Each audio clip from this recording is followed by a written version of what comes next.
अस्सलाम वालेकुम नाज़रीन, मैं हूं ज़ैद मलिक, प्रोग्राम न्यूज़ ज़ैद मलिक के साथ। और नाज़रीन, आज हमारा मौजू इस वक्त का जो करंट सिचुएशन मुल्क की चल रही है, हम उस पर बात करेंगे। हमारे साथ मेहमान मौजूद है मलिक ज़हीर आवान, एडवोकेट, सीनियर तजिया कार भी, और अक्सर आप इन्हें हमारे प्रोग्राम्स में भी देखें, मुझसे चैनल्स पर भी देखते हैं। बड़ा गहरा तजिया रखते हैं और हालात को बड़े गहरे अंदाज में देखते हैं, क्योंकि सोशल वर्कर भी हैं और सियासी हवाले से भी इनकी बड़ी स्ट्रगल है। इनके साथ तशरीफ़ रखते हैं सैयद अमीर हसन एडवोकेट साहब।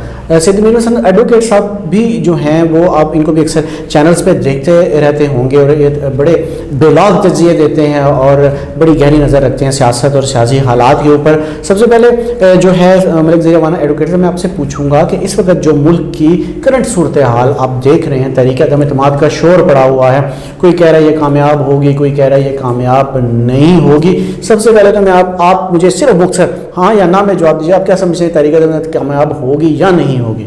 जी बिस्मिल्लाहिर्रहमानिर्रहीम। सबसे पहले तो मलिक साहब आपका बहुत शुक्रिया, आपने इस अहम मौजू बोलने का मौका फराहम किया और मौजू किया आपने अपने स्टूडियो में।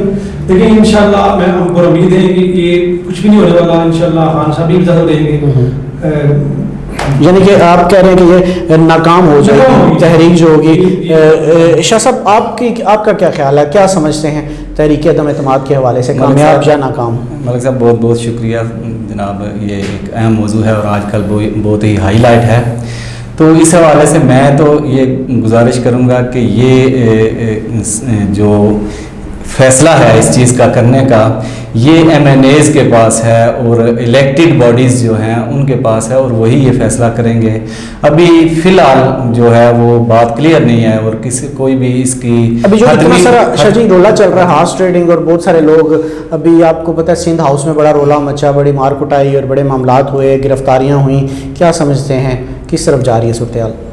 हतमी राय तो अभी भी कोई बंदा दे नहीं सकता इस हवाले से, लेकिन जहाँ तक ये सिलसिला है, ये एक ऐसी वबा है कि जिससे हमारी कौम छुटकारा नहीं हासिल कर सकी कि फ़ैसला ड्राइंग रूम्स में हो जाता है और आवाम बाहर जो है इंतज़ार करती रहती है और उनको पता भी नहीं चलता कि वो उनकी राय क्या थी, वो क्या चाह रहे थे, उनका क्या जो है इसमें लाए अमल होना चाहिए। वो अपनी जगह बात रहती है और ड्राइंग रूम्स में बात जो तय हो जाती है वो किसी और हवाले से हो जाती है, किसी और चीज़ पर उसका फैसला कर दिया जाता है। तो ये जो सिनेरियो अभी चल रहा है, तो मैं समझता हूँ कि अगर ऐसा है तो फिर बड़ी अवामी लिहाज से आप देखें तो बड़ी वोटर बदएतमादी का शिकार होगा। जो बंदा एक जिसने PTI को वोट दिया वो अपने उम्मीदवार से भी ये वोट देगा, PTI को वोट करेगा और वो नहीं वोट करता तो मायूस होगा। मलिक साहब क्या कहते हैं हार्स ट्रेडिंग के हवाले से, बड़ा इसका रोला मचा हुआ है, क्या समझते हैं? देखिए इसमें अगर आप खान साहब के माजी को देखें, पिछले 22 साल की इनकी जो एफर्ट थी और वो शुरू से लेकर और जब वो वज़ीर बने तो उनका एक विजन था कि जो हार्स ट्रेडिंग की दफा इस मुल्क का इल्म यही है कि हम बिक जाते हैं, कहते हैं यहाँ शाह बिकते हैं, वजीर बिकते हैं, यहाँ पे ये हालात चल रहे हैं कि मफादात की बोलियाँ सारी गेमें चल रही हैं, मुल्क के लिए कोई नहीं सोच रहा। और कल ये लोग जब PTI के साथ मुंसलिक हुए तो उस टाइम ये बड़े खुश थे, आज जब इनको मफादात अपने उधर नजर आ रहे हैं तो ये बिक गए हैं और बिक रहे हैं, जाती अपने मफादात के ऊपर आ चुके हैं। मलिक साहब एक और बड़ी इंपॉर्टेंट चीज़ जिससे मैं चाहूँगा कि आप लाजमी इस पर इज़हार ख्याल करें कि PTI ने ऐलान कर दिया कि मैं 10 लाख लोगों को हम डी चौक में इकट्ठा करेंगे। इसी तरह मुस्लिम लीग नून ने भी जो है मुख्तलिफ शहरों में जलसों का इनेकाद करना शुरू कर दिया है, ताकि और वो भी एक मार्च करने जा रहे हैं, वो भी कह रहे हैं कि हम लोग भी लाखों लोगों को इकट्ठा करेंगे। दो पार्टियों के लोग और इस तरह इकट्ठे होंगे, दीगर पार्टियों के भी लोग आएंगे कि बड़ा तसादम भी हो सकता है, इस वाले से क्या कहते हैं? देखिए बात यह है कि हम ला के तलबिलम में कानून के तलबिलम है, हमारी नज़र भी है कि जब मुल्क के अंदर हम बात करते हैं डेमोक्रेसी की तो एक अदारे मौजूद हैं, तो मेरे ख्याल में किसी पार्टी को भी बंदे इकट्ठे करने की जरूरत नहीं है, क्योंकि बंदों ने तो फैसला नहीं करना ना, फैसला तो आपके उन मुंतखब नुमाइंदों ने करना है जो पार्लियामेंट के अंदर बैठे हुए हैं। तो जब पार्लियामेंट एक अदारा मौजूद है, सुप्रीम अथॉरिटी है, मुल्क का एक अहम अदारा है, उसके अंदर समझते हैं कि फिर ये गलत फैसला है, चाहे वो PTI के लोग करें चाहे वो नूनी करें। मेरे ख्याल में बीइंग लॉ स्टूडेंट जो है ना, वो मैं कानून का तलब इल्म हूं, उस नज़र से मैं बता रहा हूँ कि जब अदारे मौजूद हैं, जब आप डेमोक्रेसी की बात करते हैं तो देखिए ये अपोजिशन का राइट है कि वो नो कॉन्फिडेंस लेके आए, उन्होंने मूव कर दी। आप तमाम जमातों को चाहिए कि वो पार्लियामेंट के अंदर वहीं लड़ाई लड़े और वहीं सारी रसाकशी करें जो भी हो। शाह साहब कहीं ये तो नहीं कि इतने सारे लोगों को इकट्ठा करके कोई बड़ा इंसिडेंट हो जाता है तो इस बहाने के साथ जो है वो सदारती इमरजेंसी नाफिज कर दी जाए, कहीं ऐसा तो सिलसिला नहीं जाने चलने वाला?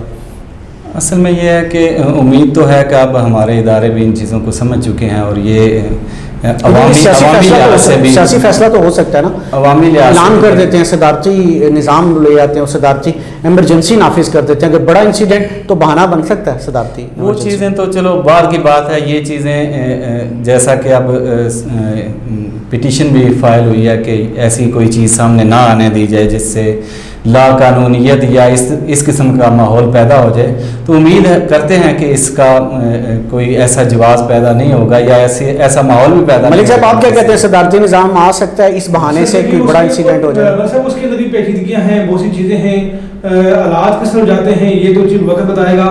پرویز مشرف صاحب نے بھی آپ کو یاد ہے 2007 میں ڈکلیئر کر دی تھی ایمرجنسی. دیکھیں جو وہ لوگ بیٹھے ہوئے ہیں, جو منتخب نمائندے ہیں یا وزیر اعظم صاحب ہیں, صدر ہیں, جو باقی ادارے اسٹیبلمنٹ کی دیکھیں سب اس وقت بالکل وہ متحرک ہیں, مطلب اسی کشمکش میں ہے کہ حالات کس طرح بیٹھتے ہیں. میرے خیال میں صدارتی نظام کو نافذ کرنے میں کچھ مشکلات پیش آئیں گی اور میرا مشکل ہو سکتا ہے یہ سارا کچھ.